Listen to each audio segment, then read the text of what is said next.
The energy sector at the moment is really putting forward enabling technologies and digital tools and devices as a solution to a range of energy issues, and also as a way for consumers to help navigate coming changes in the energy market.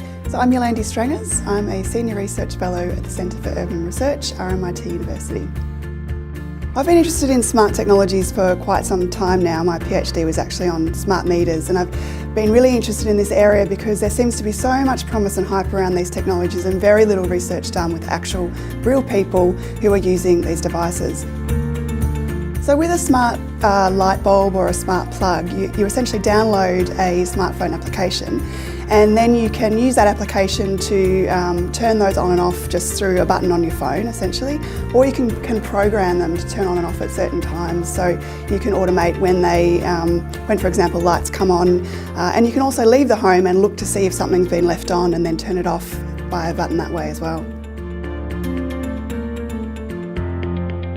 So with the research projects that we conducted, we involved 46 households in total in our project.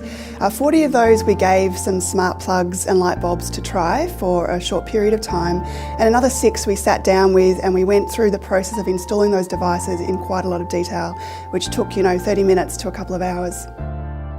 So the findings were quite surprising. Not as many people use the devices as we thought. A quarter of the participants in our study didn't even get them out of the box. They didn't even try them out, even though they'd agreed to participate in a study to try these devices.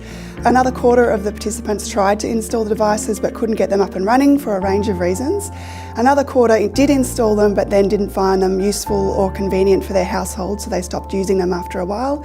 And then just a quarter were remaining in the trial that were actually actively using the devices. I think there are a couple of really important findings from this piece of research. One is that these devices clearly aren't as easy to use as advertised, and maybe as the energy industry currently expects. There's a range of usability issues and also compatibility issues with technology that need to be considered.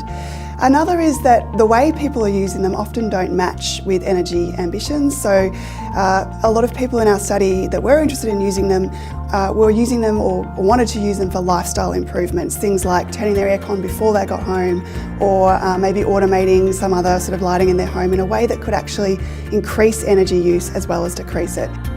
The other thing to consider, I guess, is that a cohort of our participants in our study were energy vulnerable, which means that they weren't interested in making their lifestyles decadent and amazing. They were really trying to get by. So quite a few of those households didn't really see a benefit overall in these devices for their household. There's a lot of stuff going on, a lot of claims being made, very little research with actual people, and I think there's a lot more to be done actually in how these technologies are going to be beneficial for people, or if they're going to be beneficial, and in what ways they're going to be used in the future.